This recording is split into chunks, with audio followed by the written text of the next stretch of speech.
საქმე საღამოს საფონდო ბირჟებზე საუბრით ვაგრძელებთ. მოგესალმებით.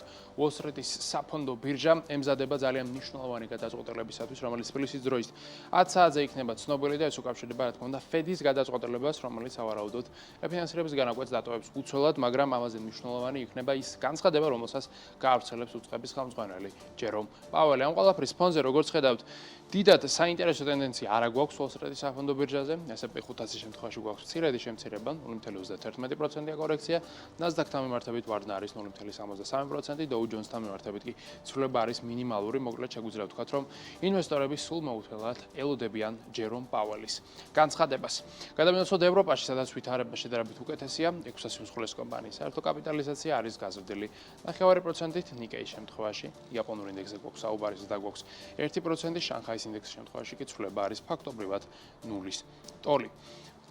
ენერგეტიკულ ბირჟას რაც შეეხება, აქ მცირედი კორექცია გვაქვს 9%-ით აგაიაფებული ნავთობი დღის განმავლობაში, Brent-ის ღირებულება შეადგენს $77, WTI $73, ივაჭრება, ხოლო ურალის ფასი $70-მდე არის შემცირებული. საპრეწონედ ამისა $6 არის გაძვირებული რუსული ნავთობი, რომლის ფასიც უკვე $51 უახლოვდება. ამ ყველაფრის ფონზე ოქროს ღირებულება უნციაზე $2752 ფარგლებში, რაც ერთ თვეში 6%-ით, ერთ წლიან პერიოდში კი ლამის 35%-ით გაზრდილი ჩვენებელია. აქვე კრიპტოინდუსტრიასაც უნდა შევეხოთ, რომელსაც 3%-იანი კორექცია აქვს და როგორც ხედავთ, ბაზრის საერთო შეფასება 3.580 მილიარდ დოლარში ადგეს.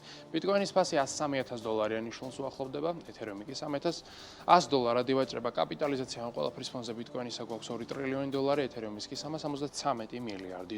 აქვე ლონდონის საფონდო ბირჟაზეც უნდა ვისაუბროთ, სადაც საქართველოს ბანკის ჯგუფს აქვს ფენომენალური შედეგები. ეს არის ერთდღიან ჭრილში დაფიქსირებული ლამის 7%-იანი ზრდა.